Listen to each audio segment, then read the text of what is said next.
কাজের ছেলে প্রথম প্রথম সকালে দরজায় টোকা দিত। খালাম্মা, পানি দেব? আমি আধঘুমে বলতাম, দে, বাইরে রাখ। কিন্তু দরজা খুলে দেখতাম মুখে একচিলতে হাসি নিয়ে দাঁড়িয়ে আছে, চোখে একরকম সরলতা, কিন্তু তাতে অদ্ভুত এক নির্ভরতার আভা। যেন সে চায় আমি তাকাই, আমি লক্ষ্য করি, আমি কিছু বলি, আমি ওকে ডাকি। অথচ আমি কিছুই বলতাম না, শুধু ভেতরে একটুখানি অস্থিরতা জমত, যা নিজের কাছেই লুকাতাম। ভাবতাম, বয়স হয়েছে, মনকে স্থির রাখ। কিন্তু মন তো কিসে থামে বলো? আমি দেখতে দেখতে ওর কাজের গতি লক্ষ্য করতাম, কিভাবে সে মেঝে মুছে, জানালা মুছে, হালকা ঘাম জমে গালে। আমি চা খেতে খেতে তাকিয়ে থাকতাম, কখনো চোখ মেলাতো না, আবার মনে হতো ইচ্ছে করেই না, যেন দূরত্ব বজায় রেখে উপস্থিতির ঘোষণা দিচ্ছে। আমি তা বুঝতাম, কিন্তু স্বীকার করতাম না নিজের ভেতরে। শুধু জমতো প্রশ্ন, ওর এই নিঃশব্দ যত্ন কি শুধুই কাজের দায়িত্ব, নাকি ও বুঝে গেছে আমি একা? সন্ধ্যাবেলা বারান্দায় বসে থাকলে ও জল দেয়, গাছের পাতায় ছিটানো ফোঁটাগুলো আলোতে চকচক করে। আমি চুপচাপ দেখি, জানি ও জানে আমি দেখি, কিন্তু কেউ কিছু বলে না। সেই না বলা কথাগুলোই যেন দেয়ালের ফাঁকে ফাঁকে বাজে। আমি মাঝে মাঝে নিজের মনকে শাসন করি, বয়সটা মনে রাখো, তোমার আর স্বপ্ন দেখা শোভা পায় না। তবু মনে এক জায়গায় বারবার খচখচ করে, কেউ যদি আমার নাম ধরে ডাকে, শুধু একবার নিজের করে ওর মুখে সেই ডাক শুনতে কেমন লাগবে? আমি জানি উত্তর নেই, কিন্তু প্রশ্নটা থাকলে দিনগুলো যেন কেটে যায় একটু অন্যরকমভাবে। একদিনও বলল, আপা, রাতে পানি কম পড়ছে, ট্যাঙ্কে উঠবো একটু? আমি বললাম, সাবধানে ওঠো, ভিজে আছে সিঁড়ি। ও হেসে বলল, ভয় নাই খালাম্মা, আমি নিচ্ছি না। আমি শুধু শুনলাম তার গলায় এক অদ্ভুত স্বর, নিঃশব্দ অথচ গভীর। আমি ভাবলাম, ওর ভয় নেই, আমার ভয় আছে। ভয়, এই নিঃশব্দকে আমি কতদিন সামলাতে পারবো জানি না। সেদিন রাতে ওর শব্দ শুনেছিলাম, ট্যাঙ্কে জল পড়ার আওয়াজের ফাঁকে ফাঁকে একটুখানি শ্বাসের শব্দ, তারপর কিছু নেই। তবু আমার বুকের ভেতর কেমন চাপা ঢেউ উঠছিল। আমি বিছানায় বসে চুপচাপ শুনছিলাম, যেন নিজেরই মন কথা বলছে। বলছিল, এই ছেলেটা শুধু কাজের ছেলে না, এর উপস্থিতি তোমাকে মনে করিয়ে দেয় তুমি এখনো অনুভব করতে পারো, তুমি এখনো জীবিত। সেই রাতের পর থেকে ওর পদশব্দ যেন আলাদা শোনায়। সকালে দরজা খোলার সময় মনে হয় জানালা পেরিয়ে ভেতরে আলো ঢুকছে না, বরং কেউ চোখে চোখ রাখছে নীরবে। আমি চায়ের কাপে চামচ নাড়তে নাড়তে শুনি রান্নাঘরে বাসনের শব্দ, একঘেয়ে অথচ আশ্চর্য রকম শান্ত। ওর প্রতিটি কাজের মধ্যে এক ধরনের যত্ন থাকে। আমি আগে ভাবতাম কাজের ছেলে বলেই এমন করে, এখন বুঝি ওর মধ্যে কিছু আছে যা বোঝানো যায় না। হয়তো একটা সম্পর্কের সীমারেখার কাছাকাছি দাঁড়িয়ে আছেও, কিন্তু সে লঙ্ঘন করে না, শুধু উপস্থিত থাকে। আমি নিজেকে বোঝাতে চেষ্টা করি, এটা ঠিক না, একজন বাড়িওয়ালা মহিলা আর এক কাজের ছেলে। কিন্তু নিয়ম তো সবসময় মন মেনে চলে না। দুপুরে জানালার ফাঁক দিয়ে দেখি ও উঠোনে কাপড় শুকাচ্ছে, বাতাসে কাপড় দুলছে, আর ওর হাতের নড়াচড়া এত স্বাভাবিক, অথচ আমি যেন প্রতিটি গতিবিধি গুণে রাখছি। কেন করি জানি না, হয়তো নিজেরই একাকিত্বের প্রতিফলন। আমি মাঝে মাঝে নিজের গলা শুনতে পাই, মনে হয় কারো সঙ্গে কথা বলছি, অথচ ঘরে আমি একা। কখনো বলি, তুমি চা খাওনি এখনো? আমি বুঝতে পারি আমি পাগল হয়ে যাচ্ছি। হয়তো সে শোনে না, কিন্তু হঠাৎ একদিন ও বলল, আপা, আজ আপনাকে চা করে দেব। আমি চমকে উঠেছিলাম, বলেছিলাম, না দরকার নেই, আমি নিজেই করব। কিন্তু ওর চোখে তখন এক অদ্ভুত ভরসা ছিল, যেন বলছে, বিশ্বাস করুন, আমি জানি কিভাবে আপনার জন্য করতে হয়। আমি তখন কিছুই বলিনি, শুধু কাপের ভেতর পানি ঢালার শব্দ শুনেছিলাম।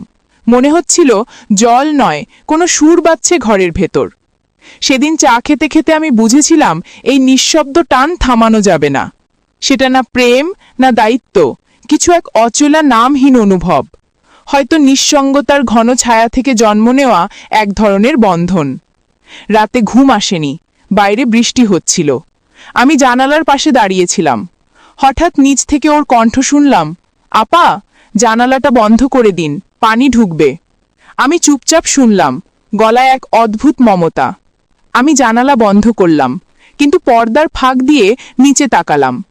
ও ভিজছে, তবু মুখে হাসি। সেই হাসি দেখে আমার বুকের ভেতর কিছু একটা দপ করে উঠেছিল। আমি জানি না ও বুঝেছিল কিনা। আমি শুধু জানি সেই রাত থেকে আমার ঘরের বাতাসের গন্ধ বদলে গেছে। রাতের পর সকালে আমি ওর মুখটা দেখে বুঝলাম কিছু একটা বদলে গেছে। ও আগের মতো কথা বলছে, কিন্তু চোখে এক ধরনের নীরবতা জমে আছে। আমি ভাবলাম হয়তো বৃষ্টিতে ভিজে গেছে, ঠান্ডা লেগেছে, কিন্তু না, ওর সেই চিরচেনা হাসিটা হারিয়ে গেছে।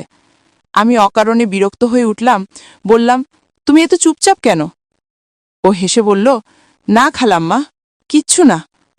আমি বললাম, কিচ্ছু না মানে কিচ্ছু না? কেউ তো এমন করে কথা হারায় না। ও কিছু বলল না, শুধু মাথা নিচু করল। আমি দেখছিলাম ওর চোখের পাতার নিচে এক ফোঁটা কাঁপন আছে, যেন কথাগুলো গলা কেরিয়ে আটকে আছে। আমি আর কিছু বলিনি, কিন্তু ভেতরে কেমন অস্বস্তি কাজ করছিল। দুপুরে আমি জানালার পাশে দাঁড়িয়েছিলাম। ওর কাজ শেষ, ও উঠোনে দাঁড়িয়ে কাপড় ছাড়ছে। রোদে ভেজা গন্ধটা এসে লাগছে মুখে। আমার মনে হচ্ছিল প্রতিটি হাওয়ার সঙ্গে ওর গায়ের গন্ধ মিশে যাচ্ছে। আমি জানি এটা বলা যায় না, এমন ভাবা উচিত না, তবু নিজেকে আটকাতে পারি না। সেই রাতে খেতে বসে মনে হলো খাবারের স্বাদ নেই, যতটা ওর উপস্থিতির অভাব টের পাই। ও যেদিন দেরি করে আসে, ঘরটা ফাঁকা লাগে, যেন কিছু একটা নেই।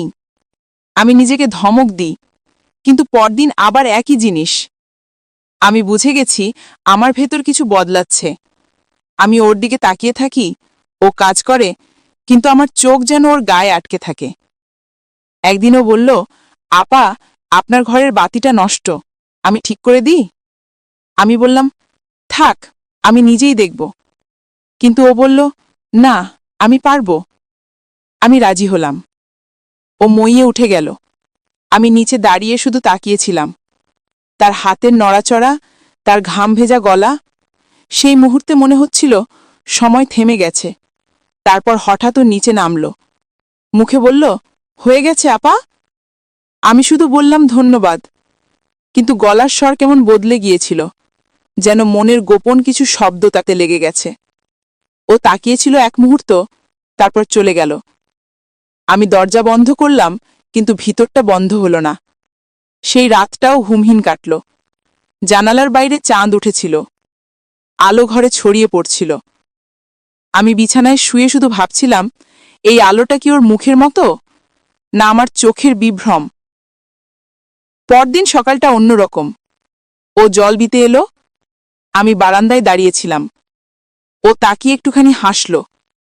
আমি মনে মনে বললাম, আজও তুমি আছো, ধন্যবাদ এই উপস্থিতির জন্য।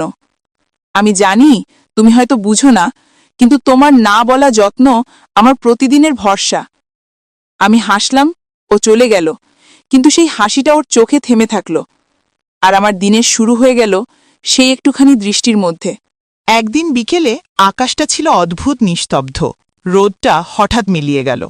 আমি রান্নাঘরে ছিলাম, ও দরজায় এসে বলল, আপা, একটু ছাদে যাব, জামাগুলো শুকাতে দেব। আমি বললাম, যাও, কিন্তু মনে হচ্ছিল ও যেই যাবে ঘরটা ফাঁকা হয়ে যাবে। আমি কাজ করতে করতে থেমে গেলাম। দূর থেকে শুনছিলাম ওর পায়ের শব্দ ছাদের দিকে উঠছে। প্রতিটি ধাপে যেন আমার বুক কেঁপে উঠছে। আমি জানি না কেন এমন হয়। আমি নিজেকে বোঝাই এটা স্বাভাবিক, কিন্তু কিছুই আর স্বাভাবিক মনে হয় না। জানালার কাছে আলো পড়ে, ওর ছায়া দেখা যায়। আমি তাকিয়েছিলাম সেই ছায়ার দিকে। বাতাসে কাপড় দুলছে, ছায়াগুলোও দুলছে। আমি চোখ নামিয়ে নিতে চাইলাম, পারলাম না। আমার মনে হচ্ছিল কেউ আমাকে নিজের দিকে টানছে অদৃশ্যভাবে। হয়তো নিঃসঙ্গতা ওর রূপে আমাকে ঘিরে ফেলেছে। আমি বুঝি এই অনুভূতি ভয়ানক। আমি চাই না কেউ জানুক, তবু আমি নিজেকে লুকাতে পারি না। যখন ও নিচে নামে, আমি ভান করি যেন কিছুই হয়নি। বলি, ভিজেছিলে? ও হাসে, বলে, একটু। আমি তাকাই, ওর গায়ে জমে থাকা বৃষ্টির গন্ধের মতো ঘামের আভা। আমার গলার ভেতর কথা আটকে যায়। আমি চা করতে যাই, ও বলে, আপা, আমি করে দিই?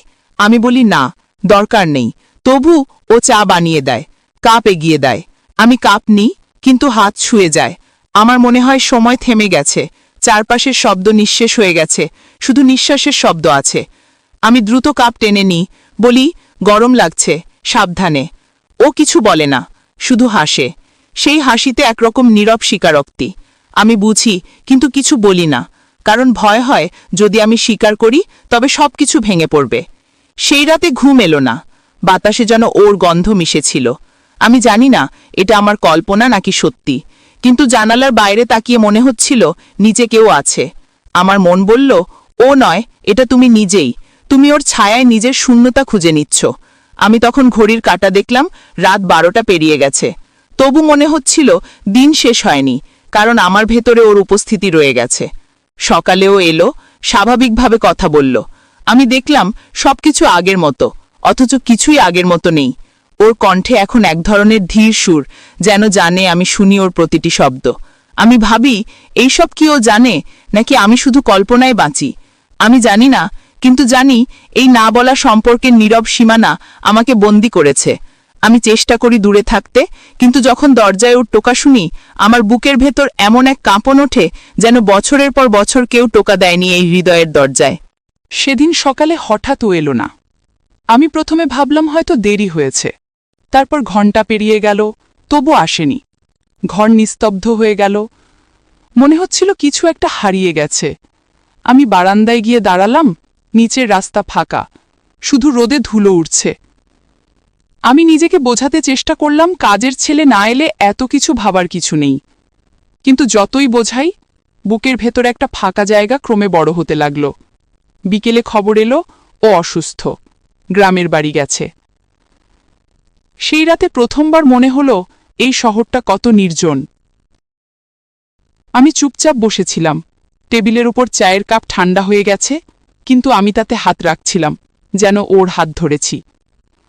মনে হচ্ছিল সে এখনও এখানেই আছে, ঘরের প্রতিটি কোণে তার কাজের শব্দ মিশে আছে। আমি জানালা খুলে দিলাম, বাইরে হালকা বাতাস বইছিল, গাছের পাতাগুলো দুলছে। আমি চোখ বন্ধ করলাম। মনে পড়ল ওর হাসি, ওর কথা, ওর নিঃশব্দ উপস্থিতি। আমি বুঝলাম সে আমাকে এক অদৃশ্য বন্ধনে বেঁধে রেখে গেছে। আমি সেই বন্ধন ছিঁড়তে চাই না, কারণ তাতে আমার জীবনের শেষ আলো নিভে যাবে। দিন গড়িয়ে সপ্তাহ কেটে গেল, আমি এখন একা, কিন্তু আর আগের মতো একা নই। কোথাও না কোথাও মনে হয় ও আছে। জানালার পাশে দাঁড়িয়ে আছে, দরজায় টোকা দিচ্ছে, বলে উঠছে, আপা, পানি দেব? আমি প্রতিদিন সকালে ঘুম থেকে উঠে প্রথমে দরজার দিকে তাকাই, কখনো কেউ থাকে না, তবু মনে হয় থাকলে কি এমন হতো। আমি কখনো কখনো নিজের সাথে কথা বলি, বলি, তুমি ভালো তো? ও শুনতে পায় না, কিন্তু আমি শুনি, নিজের উত্তর শুনি, কারণ আমি জানি সে আমার মধ্য থেকে গেছে। যেমন কেউ জল ঢালে ফুলের টবে, তারপর চলে যায়, কিন্তু ফুলটা বেঁচে থাকে তার আর্দ্রতায়। আমি এখনো বাঁচি সেই উপস্থিতির ভেতর। আমি জানি না ও ফিরবে কিনা, তবু প্রতিদিন জানালা খুলি, বারান্দায় জল ঢালি, আর মনে মনে বলি, যদি আজ আসে তবে বলবো, তুমি আমার জীবনের নিঃশব্দের মানে। আমি এখন বুঝি নিঃসঙ্গতা কাকে বলে। মানুষ সব হারিয়ে ফেলে, তবু কারো স্মৃতির ভেতর বেঁচে থাকে। আমি বেঁচে আছি ওর সেই না বলা যত্নে, সেই নরম কণ্ঠে, যে একদিন বলেছিল, আপা, আপনি অন্ধকারে ভালো থাকেন না। আমি এখন আলো জ্বালাই না, কারণ জানি অন্ধকারে ওর চোখের মতো দুটো আলো আমাকে ঘিরে রাখে, নিঃশব্দে। একদিন রাতে হঠাৎ বিদ্যুৎ চলে গেল, ঘরটা অন্ধকার হয়ে গেল। আমি মোমবাতি জ্বালাতে গেলাম, কিন্তু বাতাসে শিখাটা কাঁপতে লাগল। ঠিক তখনই দরজায় টোকা। ও বলল, আপা, আলো দেব? আমি বললাম, মোমবাতি আছে। তবুও ভেতরে ঢুকে পড়ল, হাতে ছোট টর্চ। আমি বললাম, দরকার ছিল না। ও বলল, আপনি অন্ধকারে ভালো থাকেন না। আমি অবাক হয়ে তাকিয়ে রইলাম। কিভাবে জানলো আমার ভয়টা, আমি নিজেই জানি না। হয়তো মুখে লেখা আছে, হয়তো এই ঘরের নিঃশব্দতা ওরও জানা। ও টর্চটা টেবিলে রেখে বলল, বাইরে বৃষ্টি শুরু হবে, জানালা বন্ধ করে দিন। আমি বললাম, তুমি করো। ও জানালার দিকে গেল, পর্দা সরাতেই বাতাসে মোমের শিখা দুলে উঠল। আমি দেখছিলাম আলোয় ওর মুখ ছায়ার ভেতর মিশে গেছে, একটা অদ্ভুত শান্তি ওর চেহারায়। আমি বুঝলাম এই মুখটাই এখন আমার নীরব ভরসা। আমি বললাম, তুমি ভয় পাও না অন্ধকারে? ও হেসে বলল, না খালাম্মা, অন্ধকারেও মানুষ একা না থাকে যদি মনে আলো থাকে। আমি তখন কিছুই বলতে পারিনি, শুধু মনে হচ্ছিল প্রতিটি শব্দ আমার বুকের ভেতরে ঢুকে যাচ্ছিল। সেদিন রাতভর আমি ঘুমাতে পারিনি। জানালার পাশে বসেছিলাম। বাইরে বৃষ্টি থেমে গেছে, দূরে কুকুর ডাকছে, কিন্তু আমি শুনছিলাম শুধু সেই একটি মাত্র কণ্ঠ। বারবার মনে পড়ছে। আমি ভাবছিলাম, ও চলে গেলে আমি কি এই ঘরটায় থাকতে পারবো? আমি জানি ও যাবে একদিন। সবাই যায়, কিন্তু কেউ কেউ থেকে যায়। উপস্থিতি ছাড়া থেকেও ওদের গন্ধ লেগে থেকে দেয়ালে, জানালায়, মেঝের ওপর, এমনকি নিঃশ্বাসে। পরদিন ও এলো আগের মতো স্বাভাবিকভাবে। বলল, আপা, আজ বাজারে যাবেন? আমি বললাম, না, তোমাকেই বলবো নিয়ে আসো। ও বলল, ঠিক আছে, কিন্তু চোখে তাকিয়ে বলল, কিছু লাগবে বেশি? আমি বললাম, না, শুধু চিনি আনো। কিন্তু ওর চোখে তখন একটুখানি দৃষ্টির ঝলক, যেন বুঝে গেছে আমি শুধু চিনিই না, আরও কিছু চাই, যা বলে বোঝানো যায় না। বিকেলে যখন ফিরে এলো, তখন আকাশে হালকা আলো পড়েছে। ওর হাতে ব্যাগ, আমি নিলাম, কিন্তু চোখে চোখ রাখলাম না। ও বলল, আপনি ভালো আছেন তো? আমি বললাম, হ্যাঁ, কিন্তু গলার স্বর কেঁপে উঠল। ও কিছু বলল না, শুধু একটু থেমে বলল, আপা, মানুষ কখনো কখনো নিজের ভালো থাকা নিয়েও ভয় পায়, তাই না? আমি থমকে গেলাম। ভাবলাম, হ্যাঁ, ঠিকই তো। আমি ভয় পাই এই ভালো লাগাটাই যদি একদিন কষ্ট হয়ে ফিরে আসে। আমি জানি এই অনুভব ভুল, তবু আমি পারি না এর বাইরে থাকতে। প্রতিদিন সকালে ওর দরজায় টোকা আমার দিনের শুরু হয়ে গেছে, আর রাতে ঘুমানোর আগে ওর না থাকা আমার নিঃশব্দ শেষ হয়ে উঠেছে।